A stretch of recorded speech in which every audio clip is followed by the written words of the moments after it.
Selamat malam pemirsa, berjumpa lagi dengan saya Akmal Abdul Aziz di acara Talk Show Inspiratif. Malam ini kita akan membahas tema tentang bisnis atau pelaku usaha yang berani membuka bisnis di masa pandemi seperti ini. Seperti kita ketahui, banyak karyawan yang di PHK dan dirumahkan akibat dampak dari corona ini. Seperti kita tahu, sebanyak 5 juta tenaga kerja yang di PHK akibat pandemi corona ini. Data asosiasi ada 6 juta yang dirumahkan, ucap Wakil Ketua Umum Apindo Sinta Wijaja Kamdani dalam webinar proyeksi ekonomi.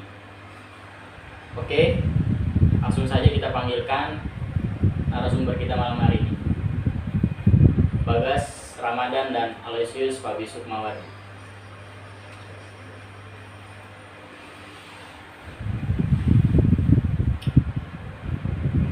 Bagas, gimana kabar ya Gas? Alhamdulillah baik. Baik, oke. Bicara tentang bisnis Gas, di sini saya ada sedikit pertanyaan ya. Untuk mewakilkan rekan-rekan di rumah nih, karena bisa kita tahu Bagas di sini adalah selaku pengusaha yang berani membuka bisnisnya di masa pandemi. Udah siap Gas pertanyaannya? Siap. Oke, pertanyaan pertama, bagaimana produk Anda bisa menjawab keinginan pasar saat ini?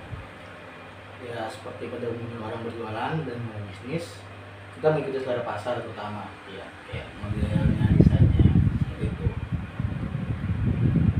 pertanyaan kedua, gimana nih cara pelanggan bisa membeli produk Anda nih di masa pandemi seperti ini? Di masa pandemi ini yang dilakukan di kebanyakan daerah kan kayak PSBB gitu contohnya ya. Iya, Ya kita menerapkan juga seperti apa dalam jualan kita dari online, misalnya dari Shopee, dari Tokopedia, atau dari Instagram. Semua dilakukan tanpa sentuhan. memanfaatkan Memanfaatkan marketplace yang ada di Indonesia. Iya.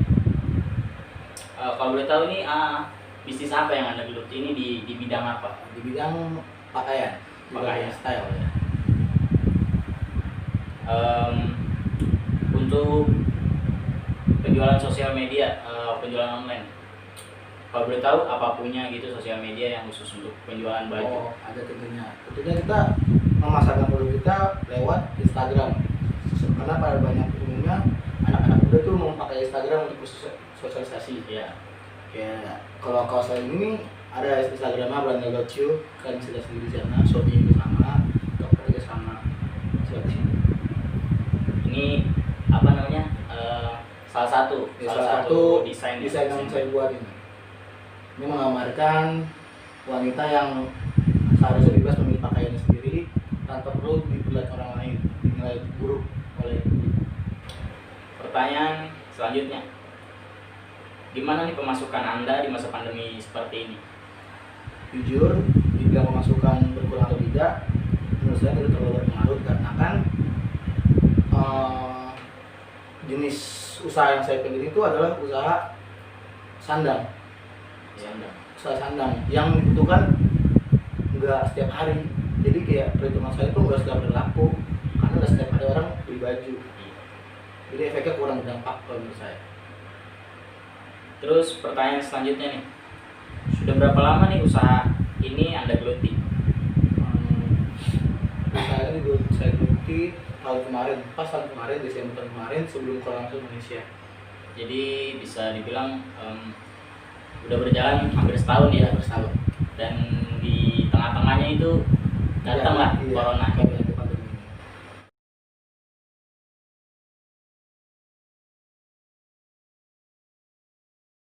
Kita sudah terhubung pada narasumber yang kedua, itu Aloysius Fabi Sukmawati. Narasumber kita yang kedua ini berhalangan hadir dikarenakan di daerahnya terkena zona merah yang diberlakukan PSBB. Oke, Aloysius, gimana kabarnya? Alhamdulillah baik. Baik. Udah siap nih untuk ditanya-tanya seputar bisnis? Kalau boleh tahu, bisnis apa yang Anda geluti ya? Di bidang apa? Kopi shop. pertama, gimana sih kondisi keuangan dan kerugian di bisnis Anda ini di masa pandemi?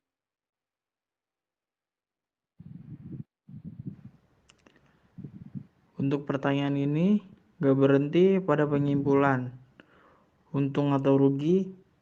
Saya perlu tahu secara rinci angka kerugian usaha saya selama pandemi atau keuntungan yang masih bisa dihasilkan dalam menghadapi kondisi gak pasti akibat virus corona.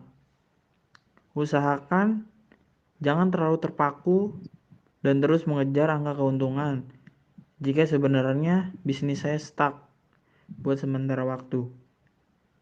Saya perlu mengubah mindset usaha saya dari grow menjadi defend. Oke, kurang lebih itu ya jawabannya. Oke, pertanyaan kedua nih. Gimana sih kondisi dana darurat di bisnis Anda ini? Luangkan waktu untuk membuat inventaris semua aset milik bisnis saya. Dengan begitu, saya bisa memastikan nilai aset lancar yang bisnis saya miliki.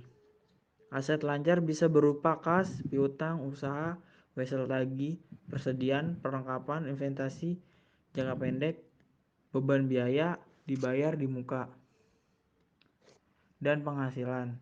Ini menjadi penting karena aset lancar dapat memberikan perputaran dana pada bisnis saya agar bisa bertahan.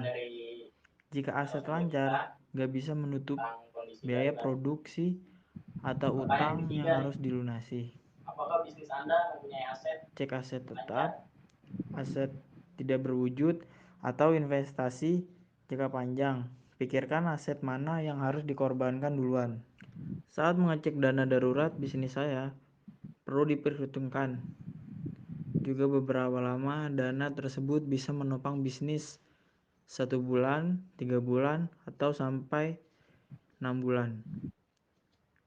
Lama waktu bertahan inilah yang jadi acuan mengambil keputusan untuk mempertahankan, mengakhiri, bahkan mengubah produk bisnis saya.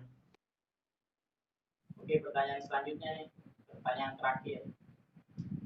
Apakah keadaan keuangan bisnis Anda dan karyawan-karyawan Anda baik-baik saja?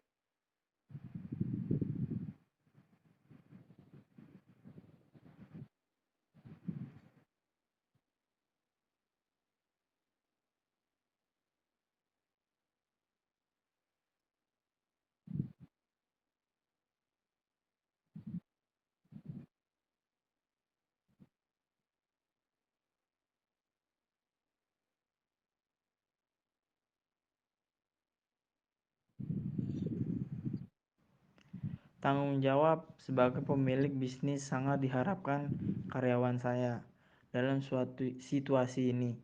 Sebisa mungkin utarakan semua hal yang berkaitan dengan karyawan dan kondisi bisnis saya secara transparan. Apabila keuangan bisnis saya gak dapat mencukupi pembayaran gaji mereka, sampaikan dan berikan karyawan saya solusi yang pasti. Jika pengambilan keputusan sulit dilakukan, libatkan karyawan untuk memilih beberapa opsi terbaik saya. Oke, makasih ya. Walau pilihannya berat, keputusan tersebut bisa jadi langkah terbaik untuk bisnis saya dan karyawan saya di situasi pandemi seperti sekarang. Pertanyaan seputar usaha atau bisnis yang mereka geluti. Oke, terima kasih guys atas kedatangannya di sini. Baiklah, itu dia bincang-bincang saya dengan salah satu pelaku usaha yang berani membuka usaha di masa pandemi ini, yaitu Bagas Ramadan. Kurang lebihnya kita mohon maaf, kita berdua pamit. Wassalamualaikum warahmatullahi wabarakatuh. Jadi kayak mau